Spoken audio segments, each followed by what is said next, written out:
नमस्कार, स्वागत है आपका ईटी नाउ स्वदेश पर। मैं हूं आपके साथ पूजा त्रिपाठी और आप देख रहे हैं गुड मॉर्निंग स्वदेश। और इस शो में हम आगे आपको बताएंगे कि किस तरह के संकेत मिल रहे हैं ग्लोबल मार्केट से, साथ ही भारतीय बाजारों पर क्या रणनीति अपनाएं, खबरों वाले शेयर्स, कमोडिटी मार्केट का एक्शन और ब्रोकरेज रिपोर्ट्स, ये तमाम चीजें अगले आधे घंटे हम आपके सामने रखेंगे।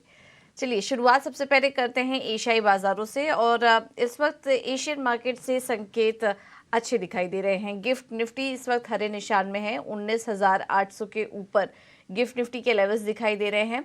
अगर चीन के बाजारों को छोड़ दे तो बाकी सभी बाजार हरे निशान में ही कारोबार कर रहे हैं। चीन के बाजार हल्के लाल निशान में है। हांगकांग के बाजार देखेंगे तो 90 अंक ऊपर हैं, करीब ½ % की मजबूती। कोरिया के बाजार में भी ½% से ज्यादा की मजबूती है। और जापान के बाजार देखेंगे तो वहां पर भी 1% की मजबूती इस वक्त देखने को मिल रही है। तो एशियाई बाजारों से संकेत तो ठीक ठाक ही नजर आ रहे हैं। लेकिन अन्य ग्लोबल मार्केट्स ने कैसा प्रदर्शन किया और वहां से संकेत कैसे हैं, ये समझ लेते हैं। हमारे साथ मुंबई स्टूडियो से विश्व मोहन जुड़ चुके हैं। विश्व मोहन, गुड मॉर्निंग, बताइए।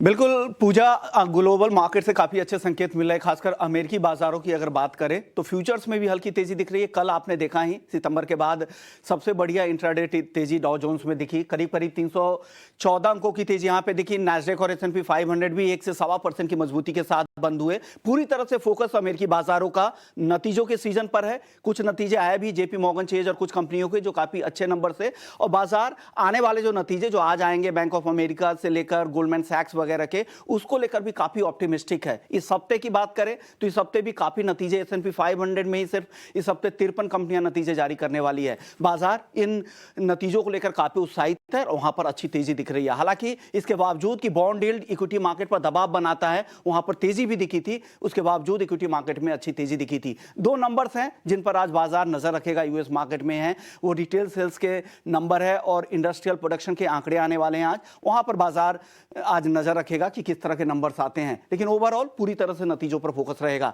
यूरोप के बाजारों में भी हल्की फुल्की तेजी देखने को मिली थी। एशियाई बाजारों की अच्छी शुरुआत हुई। अगर चीन को छोड़े तो ज्यादातर बाजार मजबूती के साथ कारोबार कर रहे हैं। चीन में सपाट शुरुआत हुई है। बात अन्य संकेतों की करें तो कच्चा तेल कल $1 से ज्यादा की गिरावट दिखी थी, आज भी हल्की नरमी दिख रही है। $90 के नीचे ब्रेंट क्रूड का भाव है। वेनेजुएला के साथ बातचीत यूएस की चल रही है, लग रहा है कि वो डील हो जाएगा, ग्लोबल सप्लाई बढ़ेगी। और साथ ही इजरायल के साथ भी यूएस की बातचीत होने वाली है, तो हो सकता है कि वहां से भी कुछ राहत मिले। हालांकि सप्लाई को लेकर कोई इजरायल और हमास से उससे अब तक नहीं है। जितने भी ऑयल उत्पादक देश हैं उन्होंने कहा कि उससे सप्लाई ट्रांसपोर्टेशन को लेकर अब तक कोई दिक्कत नहीं है। तो ये सारे अच्छे संकेत हैं जो बाजार को सपोर्ट कर रहे हैं और यही वजह है कि आज रिस्कियर एसेट यानी इक्विटी मार्केट में पैसा ज्यादा लग रहा है और जो सेफ हेवन बेट है, जो जिसे गोल्ड हम कहते हैं, वहां पर पैसा अब कम लगा है। डॉलर में भी हल्की नरमी आई, 106 के नीचे भी कल चला गया हुआ था, हालांकि फिलहाल 106 के आसपास कारोबार कर रहा है। तो आज के लिए संकेत कुल मिलाकर कहें तो अच्छे दिख रहे हैं। उम्मीद है कि अच्छी शुरुआत होनी चाहिए पूजा आज। बिल्कुल, बहुत बहुत शुक्रिया विश्व मोहन आपका ये सारी जानकारी देने के लिए। तो कुल मिला के संकेत अच्छे नजर आ रहे हैं। ग्लोबली यूएस मार्केट्स में अब नतीजे शुरू हो चुके हैं, तो वहां पर फोकस रहेगा। काफ़ी सारे अहम नंबर्स आने वाले हैं इस हफ्ते। S&P 500 के देखिए करीब 53 कंपनियों के नतीजे इस हफ्ते आने वाले हैं, तो नतीजों पर पूरी तरह से फोकस रहेगा और माना जा रहा है कि नंबर्स, ये जो तिमाही रहेगी वो अच्छी रहेगी, जिसकी वजह से इंडेक्स को सपोर्ट मिलता हुआ दिखाई देगा। तो फिलहाल रिजल्ट्स पर फोकस है और उसका असर भी हम देख रहे हैं कि इस वक्त फिलहाल जो अभी शुरुआती संकेत नजर आ रहे हैं वो पॉजिटिव हैं। डाउ जोन्स में 314 अंकों की तेजी कल के दिन देखने को मिली। अब एक बार FIs और DIs के आंकड़े भी देख लेते हैं, उसके बाद हम समझेंगे कि किस तरह का सपोर्ट और रेजिस्टेंस लेवल कैसे हैं जिस पर कि आपको नज़र रखनी है।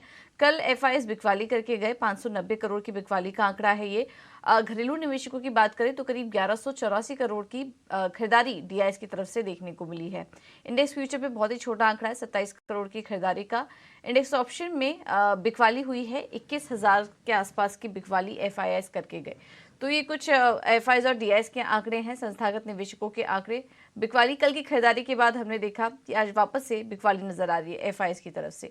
तो इन आंकड़ों को आज के लिए कैसे समझे और आज निफ्टी के लिए अहम स्तर कौन से होंगे, ये बताने के लिए हमारे साथ डिम्पी कारा जुड़ चुके हैं फोन लाइन पर। डिम्पी, गुड मॉर्निंग, बताइए आज निफ्टी और बैंक निफ्टी के डेटा क्या कह रहे हैं। गुड मॉर्निंग पूजा। देखिए, कल भी मार्केट के अंदर लो वॉल्यूम के साथ काम हुआ। मार्केट एक चीज बहुत अच्छे से कर रहा है कि वो सारे नेगेटिविटी को एब्जॉर्ब कर रहा है। ये बात सुनते सुनते आपको भी करीब एक हफ्ता हो गया होगा, और इसी एक हफ्ते के अंदर अगर आप उठा के देखेंगे तो इसराइल का वॉर, डॉलर इंडेक्स तेजी, क्रूड तेजी, सब कुछ आ गया, लेकिन मार्केट ने अपना 19,500 वाला बेस को ब्रेक नहीं किया। अब मार्केट एक रेजिस्टेंस वाले जोन के अंदर भी है जिसको ब्रेक करना है। आज अगर थोड़ा भी गैप अप मिल जाता है, जो कि एसजीएक्स या गिफ्ट निफ्टी के हिसाब से हमको दिख रहा है, वो हिसाब से अगर देखें तो आप हो सकता है स्लाइटली मार्केट थोड़ा पॉजिटिव तो है ही, लेकिन फिर भी क्योंकि 21,000 करोड़ रुपए की इंडेक्स ऑप्शंस के अंदर सेलिंग आई हुई है, कैश के अंदर भी बिकवा ली है, तो मेरे को लग रहा है कि थोड़ा एफर्ट मार्केट को ज्यादा करना होगा। ये उतना ईजी नहीं होगा इसको 19,850 पार करना। तो शायद हो सकता है थोड़ा मार्केट एफर्ट्स करे, बट हाँ, पॉजिटिव टिल्ट है बाजार के अंदर। आपके पास लॉन्ग पोजीशन है, जरूर कैरी करके रखिए, उसको भी काटिएगा नहीं। आपको एक बड़ा 200-250 पॉइंट का मिल सकता है, ये टिल 20,000 तक का भी मिल सकता है। तो आपको अब क्या करना है, अगर आपके पास पुरानी निफ्टी है तो 19,500-600 का स्टॉप लॉस लगा के बैठे रहना है अभी। और इसका इतना बड़ा रिस्क नहीं है कि मैं 200 पॉइंट नीचे का स्टॉप लॉस नहीं दूंगा, तो करीब 700 का स्टॉप लॉस भी लगा के बैठे। रेजिस्टेंस एरिया क्या है, 850 पार होगा, फिर सीधा 20,000 की जर्नी खुलेगी। 150 पॉइंट आपके लिए वेट कर रहे हैं, तो पहले 850 को क्लोजिंग बेसिस पर हमको चाहिए।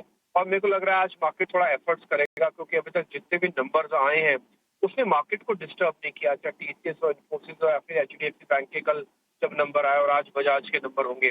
सो मार्केट में इस तरह से आप रिदम रख सकते हैं। ऑप्शंस के अंदर काम करने में थोड़ा भी रुकना चाहिए। एक तो मिडल ऑफ द सीरीज है, थोड़े प्रीमियम्स वगैरह उल्टे सीधे होते हैं, तो आप थोड़ा क्लोजिंग की तरफ जब और बढ़ेंगे सीरीज के, तब आपको अच्छे प्रीमियम्स मिल जाएंगे ट्रेड करने के लिए, थोड़ा ब्रेकआउट भी हो जाएगा तब तक। बैंक निफ्टी के अंदर रही बात, तो 44,500 जब तक पार नहीं होगा, फिर 44,000 से लेकर 44,500 की रेंज में फंसा रहेगा। बैंक निफ्टी के पास आज एचडीएफसी का थोड़ा सपोर्ट आ सकता है, लेट्स सी, क्योंकि एडीआर उसका करीब 1% के आसपास ऊपर था। तो आई होप कि एचडीएफसी बैंक आज मार्केट को डिस्टर्ब नहीं करेगा, बल्कि सपोर्ट करेगा। तो आज बैंकिंग पे काफी दारोमदार है कि एचडीएफसी की वेटेज कितनी मार्केट की काम आती है। रही बात बैंक निफ्टी की ऑप्शंस की, वहां पे भी ज्यादा काम करने की जरूरत नहीं है। वो इसलिए नहीं है क्योंकि मार्केट के अंदर भी मोमेंटम नहीं है। मोमेंटम लेस ऑप्शंस में काम करना वो बेवकूफी कहलाता है। इसलिए क्योंकि आप जो ओपन इंटरेस्ट चेक करेंगे ना, आपको मोमेंटम वहां से पता लग जाएगा। 1-1%, 2-2% का ओवाई एडिशन भी इसके अंदर नहीं है। स्टॉक स्पेसिफिक चुनाव कीजिए, अर्निंग शुरू हो चुकी है।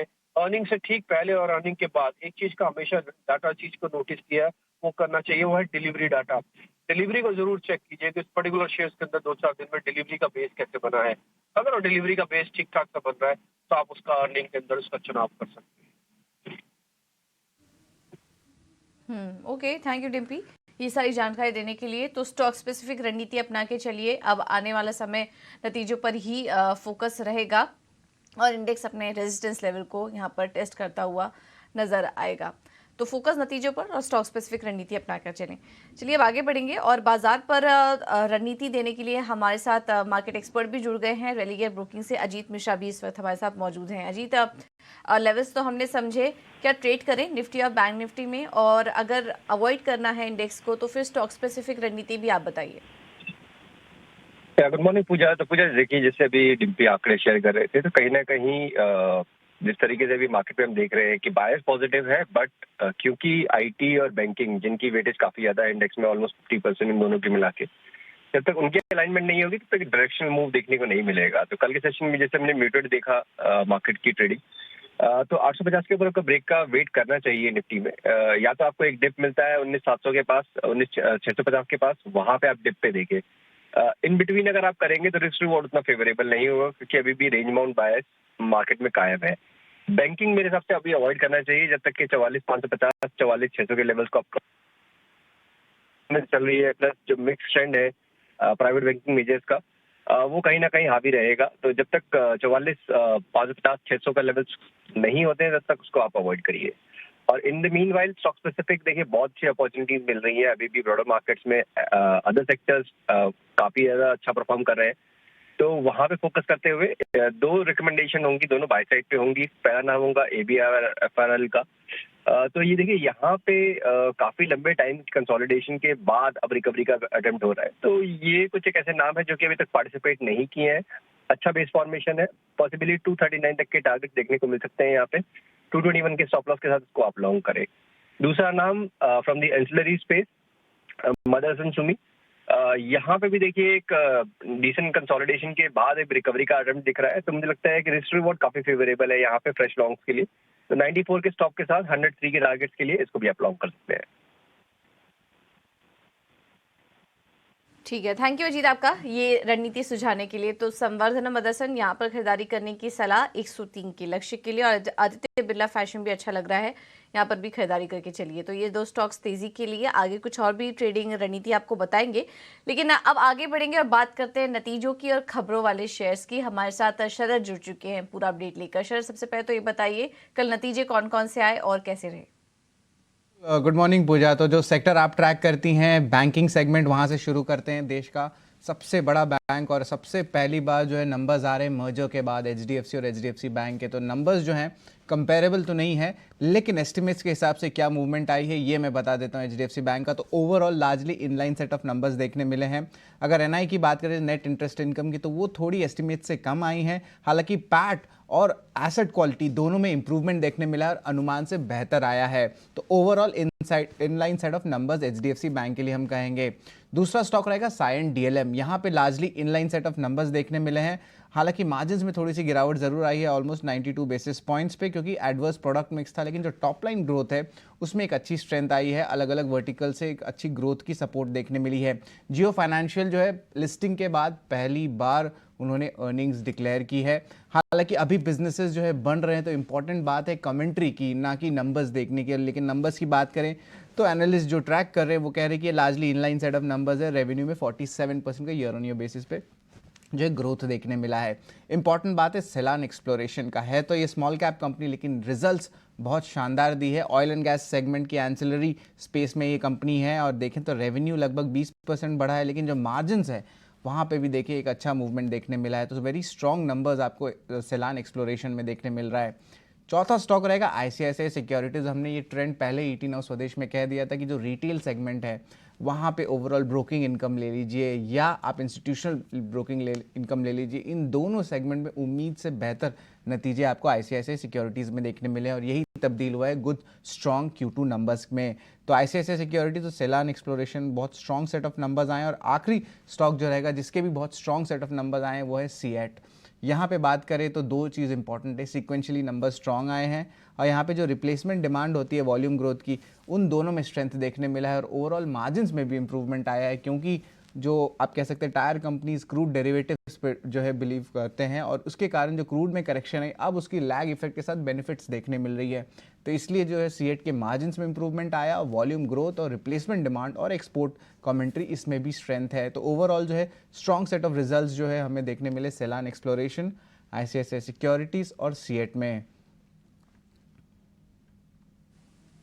बिल्कुल, बहुत बहुत शुक्रिया अब शरद ये सारा अपडेट देने के लिए। तो कुल 6 नतीजे भी बताए, जिसमें कि एचडीएफसी बैंक की बात करें तो मोरलेस अनुमान के मुताबिक ही रहे, स्पेशली एसेट क्वालिटी और मुनाफे के फ्रंट पर। ब्याज से आय में हल्का अनुमान से कम यहाँ पर नतीजे नजर आ रहे हैं, लेकिन कुल मिलाकर अनुमान के मुताबिक ही रहे।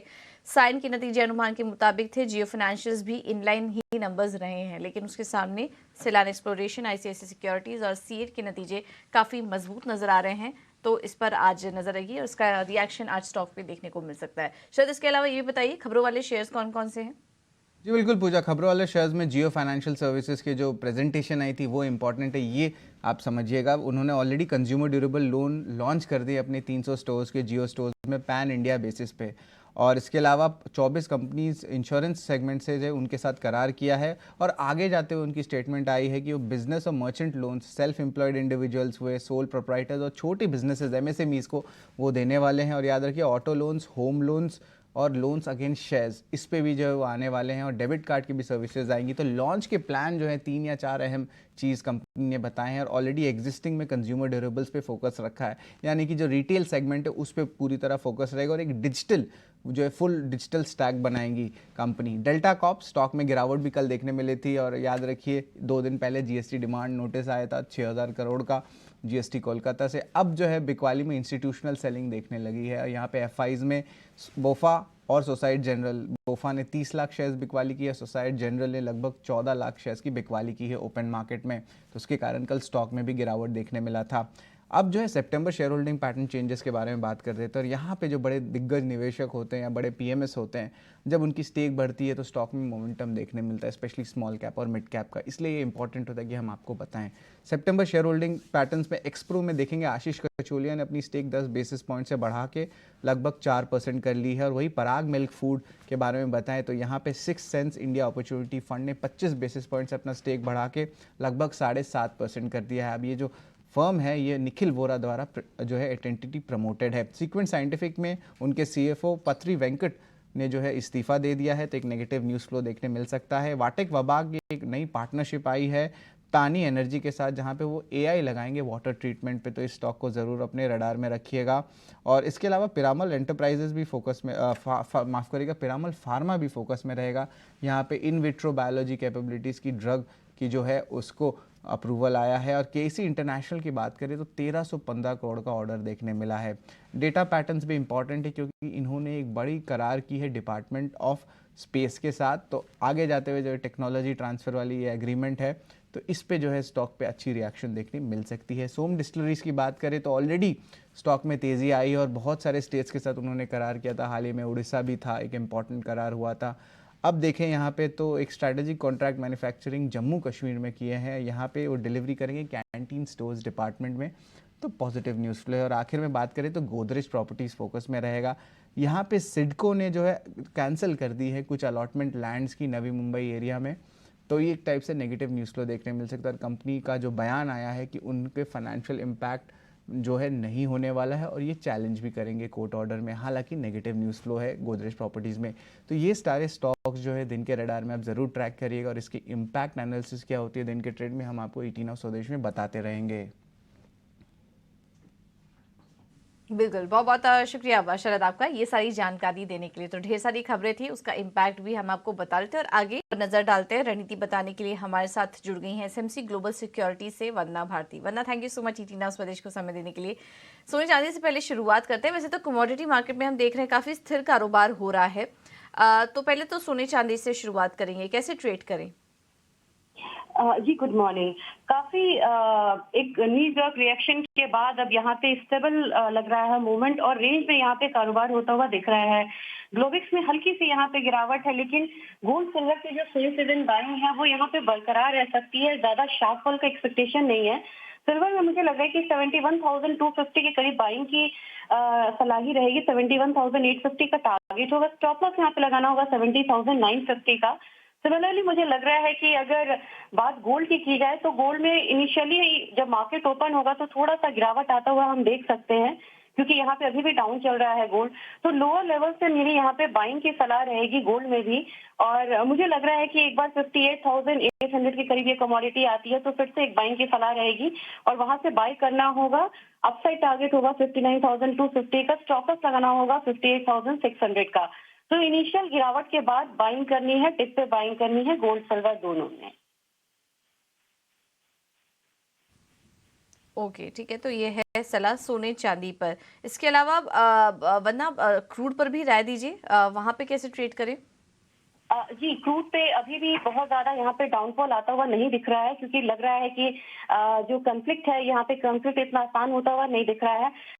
दूसरे देश अगर ईरान यहाँ पे इन्वॉल्व होता है या किसी भी तरीके की इन्वॉल्वमेंट दिखाता है तो यहाँ पे फिर से एक बाइंग आ सकती है। फिलहाल अभी लग रहा है कि इंटरनेशनल मार्केट में 13 सेंट्स डाउन है और 85.13 के करीब ट्रेड हो रहा है। मुझे लग रहा है कि अपने घरेलू बाजार में ये रिफ्लेक्ट होगा। 7200 के करीब तक नीचे में करेक्शन आ सकता है, वहां से फिर से बाइंग एक बार आ सकती है। क्रूड ऑयल में मुझे लग रहा है कि बाइंग केप्ट रहेगी, तो 7200 पे करेक्शन पे बाय करना है। 7325 का टारगेट होगा। स्टॉप लॉस यहाँ पे लगाना होगा 7150 का। लेकिन एक कमोडिटी है एनर्जी काउंटर में, वहां पे मुझे लग रहा है कि बाइंग रिटर्न आ सकती है। वो यहाँ पे नेचुरल गैस है, वहां पे करेक्शन पे अगर बाय करे तो वो बेहतर रहेगा। ठीक है, तो नेचुरल गैस में आप करेक्शन में बाई कर सकते हैं। क्रूड में अभी बहुत बड़ी गिरावट नजर नहीं आ रही है, चाहे तो अवॉइड करिए। और सिल्वर में खरीदारी करने की सलाह यहाँ पर वंदना की तरफ से। वंदना, थैंक यू सो मच आपका समय देने के लिए और ये रणनीति सुझाने के लिए। अब आगे बढ़ेंगे और अब ब्रोकरेज रिपोर्ट्स की बात कर लेते हैं। हमारे साथ वामाक्षी जुड़ चुकी हैं पूरा अपडेट लेकर। वामाक्षी, गुड मॉर्निंग, बताइए। जी बिल्कुल, शुरुआत करते हैं हम दालमिया भारत के साथ। हम देख रहे हैं कि जेफरीज की तरफ से रिपोर्ट आ रही है और ये हाईलाइट कर रहे हैं कि मैनेजमेंट कॉल में कंपनी ने इंडिकेट किया था कि ईस्ट रीजन में करीब 40 रुपीज़ से 50 रुपीज़ प्रति बैग का प्राइस हाइक नज़र आया है Q3 में, और साउथ में करीब ₹30 प्रति बैग का हाइक नज़र आया है। Q2 में काफ़ी मजबूत कॉस्ट सेविंग्स नज़र आए हैं। फ्यूल और freight cost per management in fact expect कर रहे हैं कि जो वॉल्यूम अंडर परफॉर्मेंस रिसेंटली देखा गया था वो रिवर्स हो सकता है आगे चलते हुए। तो ऑल इन ऑल जेफरीज ने दालमिया भारत पर अपनी खरीदारी की राय को तो बरकरार रखा ही, मगर अपना टारगेट प्राइस बढ़ाकर 2680 रुपीज़ प्रति शेयर पर कर दिया है। इसके अलावा ग्रासिम पर भी हम फोकस करेंगे। मॉर्गन स्टैनली का कहना है कि फंड रेस के चलते कंपनी का जो मेजॉरिटी केपेक्स है, जो करीब 12,500 करोड़ का है, ये फंड हो सकता है। राइट्स इशू जो करंट मार्केट प्राइस पे अगर हम अज्यूम करते हैं तो करीब 3% का डाइल्यूशन एक्सपेक्टेड है। मगर ओवरऑल अगर हम देखें ये फंड रेस पॉजिटिव है, क्योंकि इन्वेस्टर कंसर्न्स थे मेनली फंड्स के यूज़ के अराउंड। इसके अलावा अगर हम देखें अनाउंसमेंट मैनेजमेंट के जो फोकस है ऑर्गेनिक ग्रोथ पर फोकस करने का, इसको रीअफर्म करती है और इसके चलते ग्रासिम के जो डेट रेशियोज है वो और भी कंफर्टेबल लेवल पर आते हुए नजर आ रहे हैं, और इसी के चलते मॉर्गन स्टैनली ने ग्रासिम पर अपनी ओवरवेट की राय को बरकरार रखा है। इसके अलावा फोकस करेंगे यूपीएल पर। जेफरीज का कहना है कि एवरेज प्राइसेस जो सारे ग्लोबल क्रॉप्स के हैं वो और भी गिर चुके हैं। जुलाई से अक्टूबर महीने के लिए म्यूटेड क्रॉप प्राइसेस के चलते फार्मर की जो बाइंग कैपेसिटी है वो गिरती हुई नजर आ रही है, और इसका इम्पैक्ट एग्रोकेमिकल्स के ऑफटेक पर नजर आ सकता है। ओवरऑल FY24 वीक रह सकता है यूपीएल के लिए, ऐसा जेफरीज का मानना है। मगर वैल्यूएशंस की अगर हम बात करें तो ये इनएक्सपेंसिव है, जिसके चलते उन्होंने अपनी खरीदारी की राय को बरकरार रखा है। इसके अलावा HDFC बैंक के नतीजे आए थे, इनक्रेड की तरफ से रिपोर्ट आ रही है। ये हाईलाइट कर रहे हैं कि मार्जिन बहुत बहुत कंप्रेशन। शुक्रिया वामाक्षी आपका ये सारी जानकारी देने के लिए। अब कुछ ट्रेडिंग आइडियाज पर नजर डाल लेते हैं। सभी स्टॉक्स में तेजी करने की सलाह है। एंजल वन ने MGL में खरीदारी करने की सलाह दी है, 1178 का होगा टारगेट, और M&M में भी खरीदारी करने की सलाह है उनकी तरफ से 1620 के टारगेट के लिए। स्टॉप लॉस सुझा रहे हैं 1548 का। रेलिगियर ब्रोकिंग की तरफ से जो कॉल्स हैं उसमें आदित्य बिरला फैशन और मदरसन सुमी दोनों में खरीदारी करने की सलाह, जो कि अजीत आपको सुबह सुझा भी रहे थे। आखिर में बात करते हैं 5 पैसा कैपिटल की। इनकी तरफ से UPL में खरीदारी करने की सलाह आ रही है, 648 का होगा टारगेट। स्टॉप लॉस सुझा रहे हैं 622 का। तो स्टॉक स्पेसिफिक रणनीति अगर हम देखेंगे तो सभी स्टॉक्स में खरीदारी करने की सलाह है हमारे एक्सपर्ट्स की तरफ से। चलिए अब इस शो में इतना ही। एक